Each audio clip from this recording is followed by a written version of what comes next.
예, 오늘은 이 부활절, 그 기독교 명절이 뭐 3대 명절 뭐 이렇게 하는데 뭐 가장 그 기념을 하고 할 수 있는 그 명절이 이제 부활절과 이제 성탄절 이렇게 보는데, 오히려 부활절이라는 것이 성경의 모든 논리가 부활이라는 것이 집중돼서 모든 논리가 이렇게 풀어지는 것이고, 그 부활이라는 것은 뭐 과학이고 뭐고 인간이 아직까지 도저히 풀지 못한 숙제가 그 부활입니다.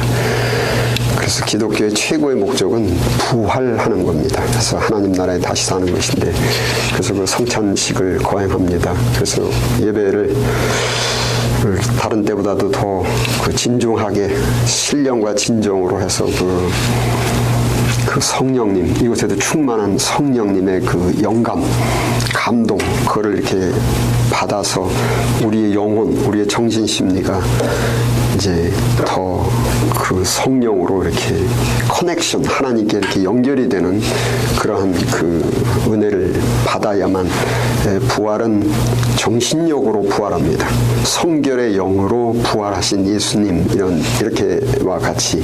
그래서 그 성령님 그 감동을 받을 수 있는 절호의 기회가 바로 예배인데, 그 예배 중에서도 오늘 부활절 예배고 성찬식을 하면서 그러한 어떤 성령의 감동적 영감을 저도 여러분들도 모두 다 받을 수 있도록 간절한 마음으로 우리 예배에 임하도록 하겠습니다. 오늘 그 하나님께서 여러분들과 저에게 주시는 말씀은 그 베드로전서 1장 3절부터 9절 말씀입니다. 제가 이 말씀을 봉독해 드릴 때에 하나님의 음성으로 들리시기 바랍니다. 우리 주 예수 그리스도의 아버지 하나님을 찬송하리로다. 그의 많으신 긍휼대로 예수 그리스도를 죽은 자 가운데서 부활하게 하심으로 말미암아 우리를 거듭나게 하사 산 소망이 있게 하시며 썩지 않고 더럽지 않고 쇠하지 아니하는 유업을 잊게 하시나니 곧 너희를 위하여 하늘에 간직하신 것이라. 너희는 말세에 나타내기로 예비하신 구원을 얻기 위하여 믿음으로 말미암아 하나님의 능력으로 보호하심을 받았느니라. 그러므로 너희가 이제 여러 가지 시험으로 말미암아 잠깐 근심하게 되지 않을 수 없으나 오히려 크게 기뻐하는도다. 너희 믿음의 확실함은 불로 연단하여도 없어질 금보다 더 귀하여 예수 그리스도께서 나타나실 때에 칭찬과 영광과 존귀를 얻게 할 것이니라. 예수를 너희가 보지 못하였으나 사랑하는도다. 이제도 보지 못하나 믿고 말할 수 없는 영광스러운 즐거움으로 기뻐하니 믿음의 결국 곧 영혼의 구원을 받음이라. 믿음의 결국 곧 영혼의 구원을 받음이라. 아멘. 사람은 태어나서부터 죽는 순간까지 끊임없이 성장을 하는데, 뭐 다른 표현으로 하면 어린 아기로 태어나서 죽는 순간까지 끊임없이 어른이 되어가는 것인데, 사람의 어른스러움, 즉 성숙도를 측정하는 기준이 두 가지가 있습니다. 첫째 방법이 일반적인 측정 방법으로서 육체의 연령, 나이가 몇 살인가, 출생으로부터 얼만큼의 세월이 흘렀는가, 영어로 하면 calendar age 이렇게 말합니다. 두 번째는 프랑스의 심리학자 알프레드 빈 박사님께서 정의하신 그 인간의 어른스러움 측정 방법, mental age, 정신연령이라는 측정 방법인데, 사람의 육체 연령, 출생 연도가 아니고 매사를 인식하고 분별하는 그 정신 수준으로 그 사람의 어른스러움을 측정하는 방법입니다. 육체 연령의 나이가 아무리 많아도 매사가 자기 중심적으로 인식하고, 특히 물질적인 것, 즉 의, 식, 주, 먹을 것, 마실 것, 입을 것, 그 육체 보존을 위한 그 필요품이 최대의 관심사이고, 또 충동적이고 즉흥적이고 감정적이면 육체 연령이 아무리 많아도 정신적으로는 어린아이라는 겁니다.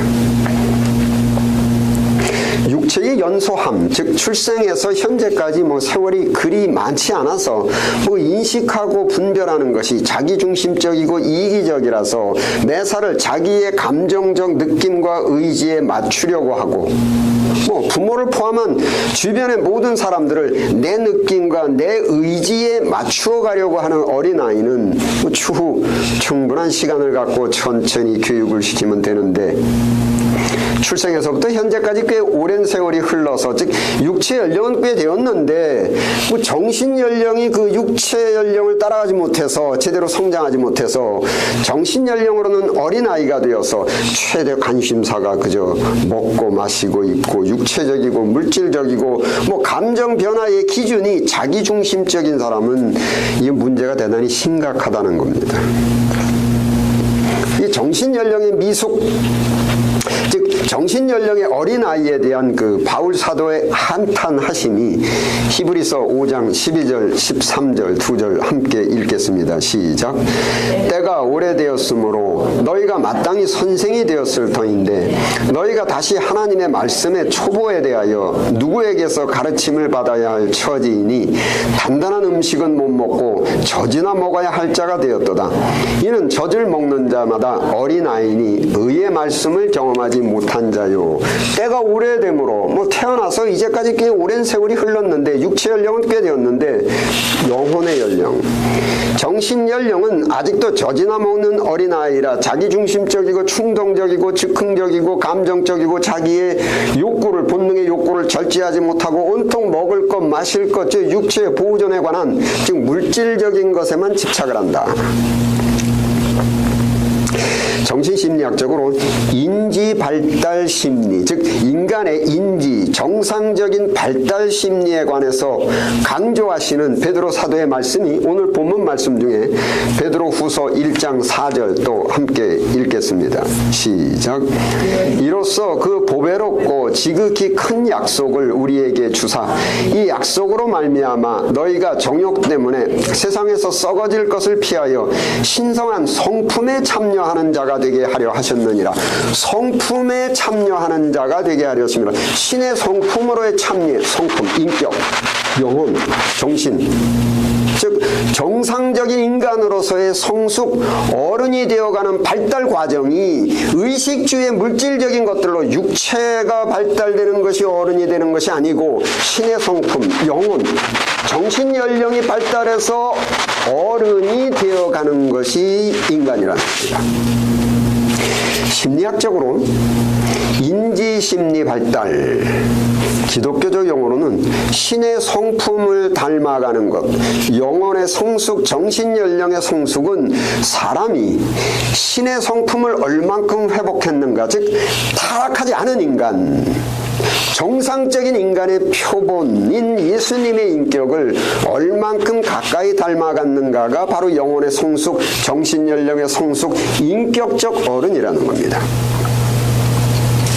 심리학처럼 인간의 정신심리, 영혼에 초점을 두는 우리 기독교 교회에서 육체 연령이 아닌 정신 연령, 영혼의 성숙도 인격적 어른을 신약 성경의 원문이 씌어진 헬라어로 프레스부테스 이렇게 표현하는데 영어로는 연장자, 어른이라는 의미의 엘더라고 하고 한자어로는 긴 장자, 늙을 노자, 즉 늙은 연장자라는 의미의 장로라고 칭합니다.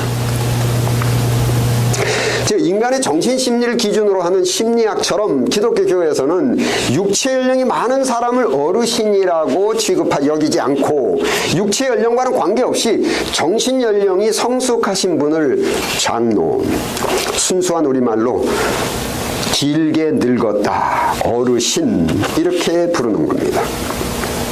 반대로 심리학적으로는 신학적으로는 육체 연령이 아무리 많아도 정신 연령이 어리면 인간 성숙도가 어리면 히브리서 5장 13절 말씀처럼 어린아이로 취급당한다는 겁니다.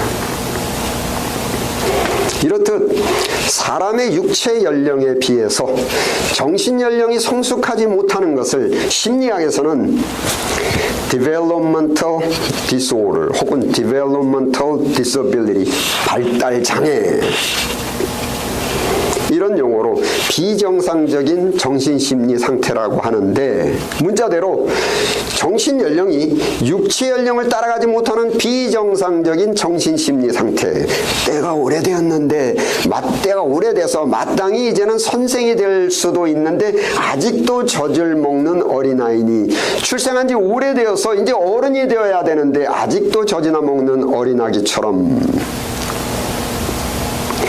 정신연령의 어른을 강력하게 강조하시는 베드로 사도의 정신심리 발달 과정을 우리가 살펴보면, 이 베드로 사도도 정신연령이 어린아이였을 때에는 베드로 사도의 정신심리 상태는 내가 목숨을 걸고라도 예수님을 보호하겠습니다. 즉 두뇌적 의지, 즉 이성적 생각으로는 꽤나 점잖고 그럴듯하게 말을 합니다.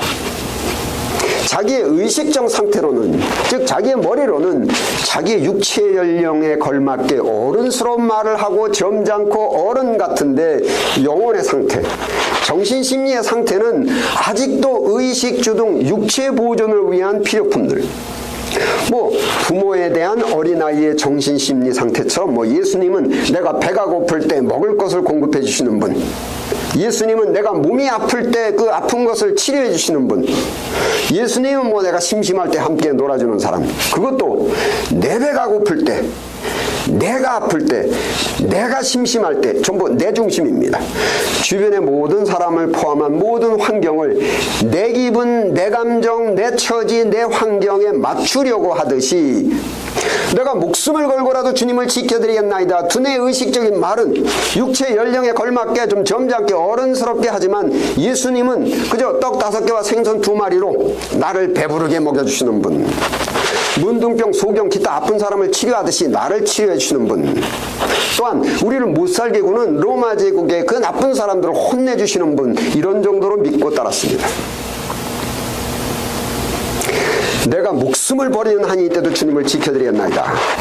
두뇌의 의식적인 작용은 육체 연령에 걸맞는 점잖고 어른스러운 말을 하지만, 여러분, 원래 사람의 본색은 두뇌의 의식적인 작용에 있는 것이 아니고 정신심리, 영혼의 그 사람의 본색이 있기 때문에 육체 연령에 의한 두뇌의 의식적 작용이 따로 있고, 정신연령에 의한 작용, 두뇌 작용을 구속하고 지배하는 정신작용이 따로 있는데, 이처럼 두뇌의 작용과 정신심리의 작용의 차이가 위선입니다.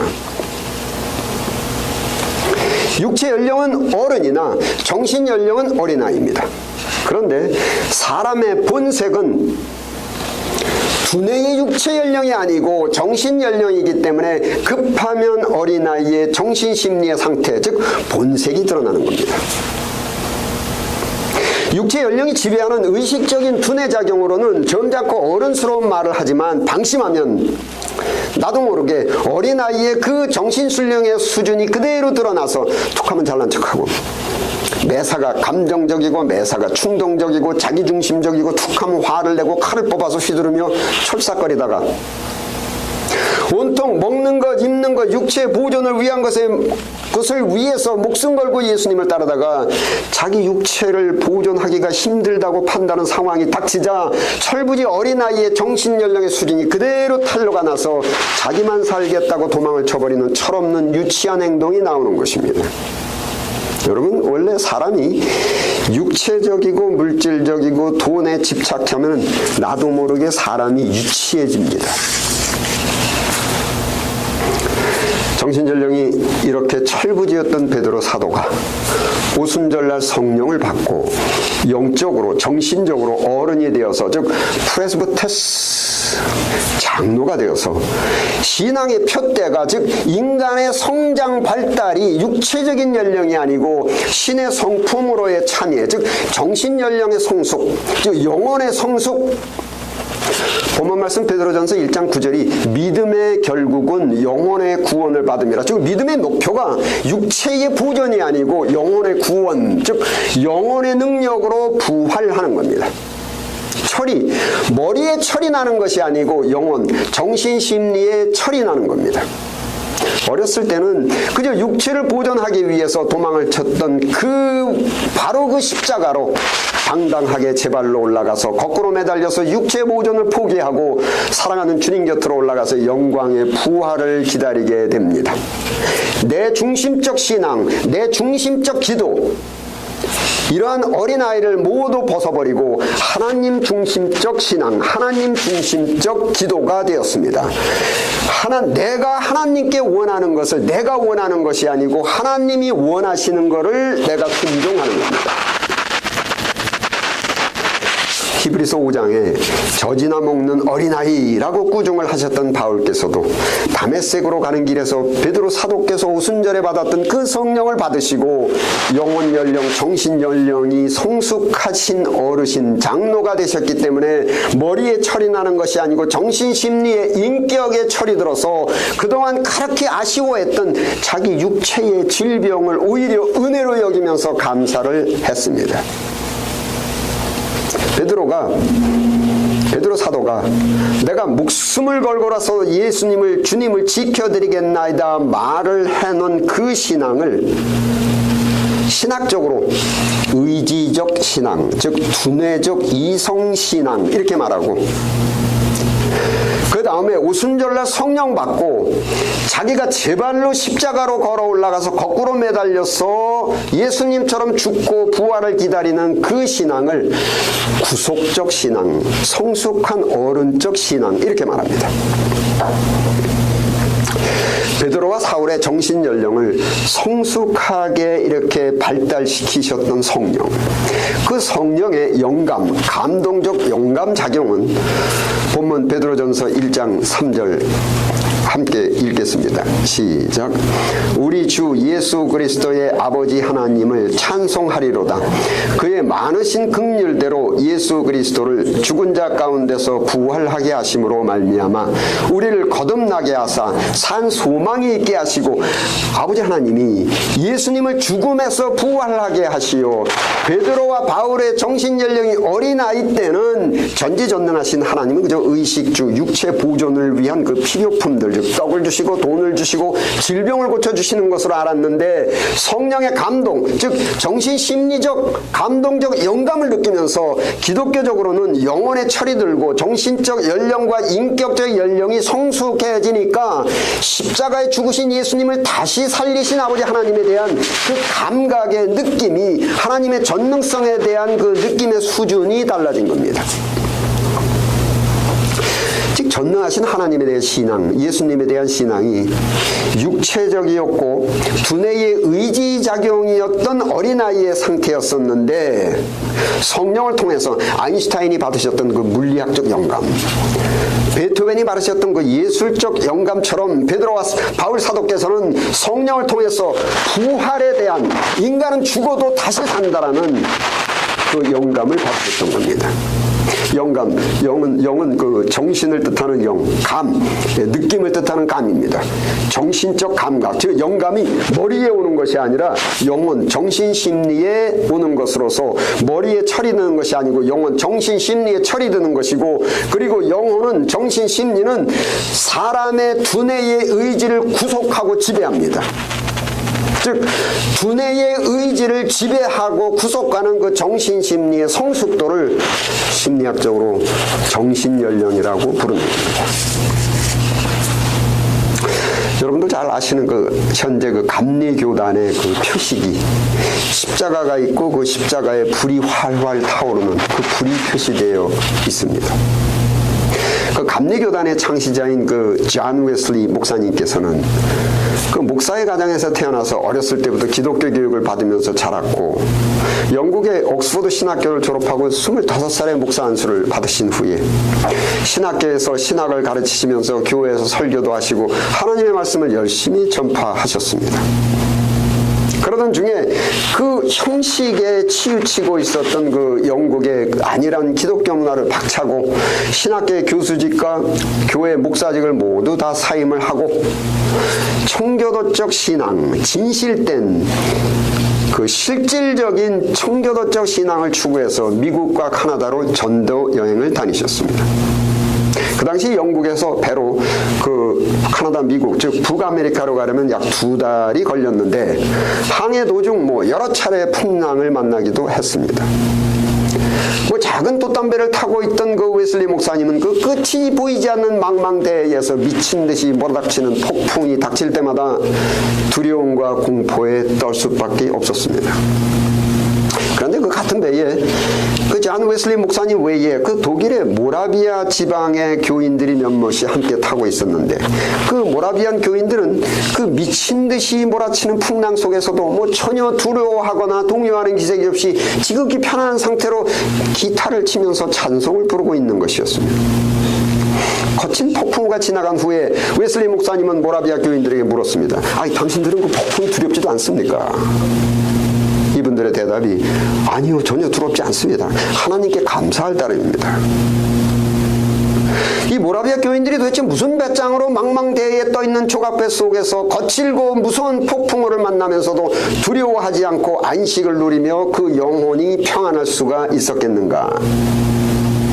이들의 신앙 연령, 이들의 정신 연령이 대단히 성숙한 어른들이었습니다. 떡을 주시는 하나님, 병을 고치시는 하나님, 풍랑을 멈추시는 하나님이 아니고 여러분 병들어 죽던, 사고가 나서 죽던, 유행이 병도 안 들고 사고도 안 나면 늙어서 죽던,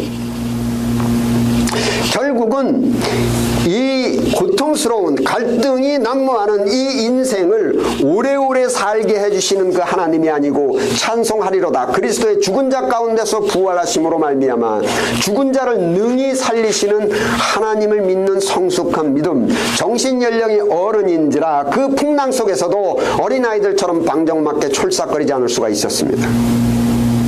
이들은 육체 연령이 어찌되었든 간에 머리에 가득한 신학적 지식의 분량이 어찌되었든 간에 기독교 신앙생활의 연조가 어찌되었든 간에 나중된 자가 먼저 되듯이 웨슬리 목사님보다 영혼의 연령, 정신 연령은 한참 어른입니다. 웨슬리 목사님은 그날의 사건에 대해서 일기장에 기록하시기를 내 일생 중에 가장 영광스러운 날이었다. 이제서야 내가 구원의 참빛을 보았다.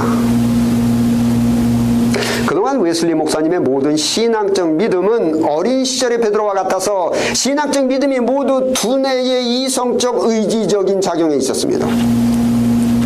뭐 자기의 육체 연령도 좀 있고 뭐 목사라는 계급장도 있고 뭐 명문 신학교 졸업장도 있었고 두뇌의 모든 의지적 작용은 내가 목숨을 걸고라도 예수님을 보호하겠습니다.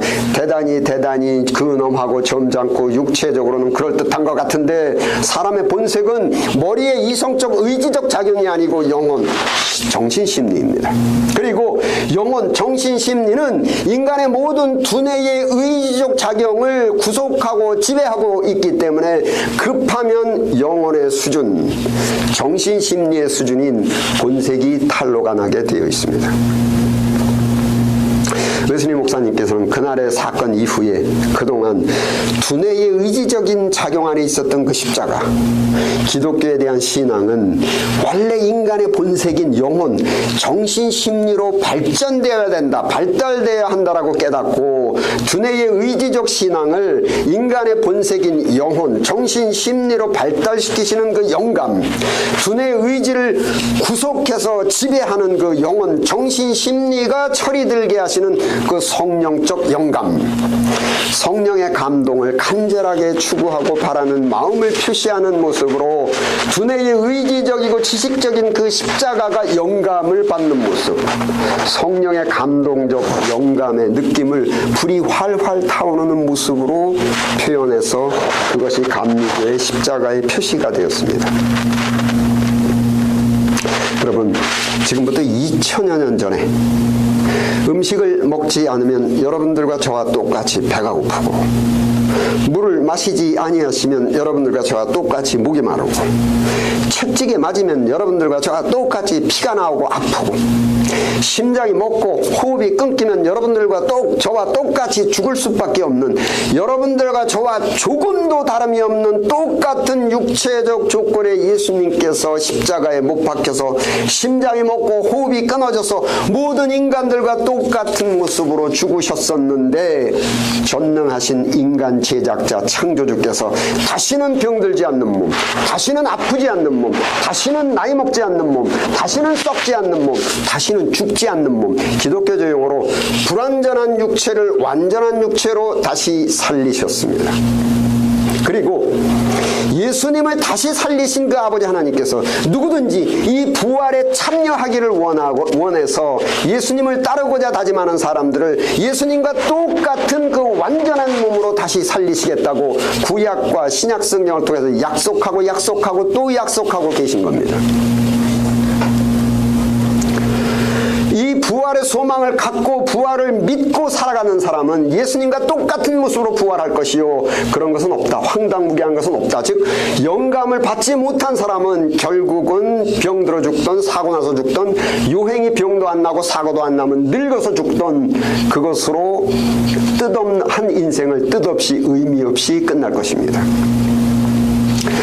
잠시 후에 우리 예수님의 몸, 예수님의 피와 살을 상징하는 그것을 취하는 그 성찬식을 거행하는데 제가 간절하게 기도하면서 바라는 것은 베드로와 사울의 그 정신 연령에 철이 들도록 발달시키는 그 성령님의 감동적 영감, 웨슬리 목사님의 그 이성적 신앙을 정신적 구속 신앙으로 승화시키신 그 성령님의 감동, 죽은 사람이 완전한 몸, 영광스러운 몸으로 다시 부활한다는 그 자명한 사실이 머리의 이성도 아니고 경험도 아닌 선염적인 지식으로 우리의 정신을, 우리의 영혼을 구속하고 지배하는 그 성령님의 영감적 감독이 성찬식에 참여하는 여러분들과 저에게 충만해서 우리의 영혼과 정신 심리가 부활 소망에 강력하게 구속되고 지배되기를 제가 간절히 원하는 바입니다.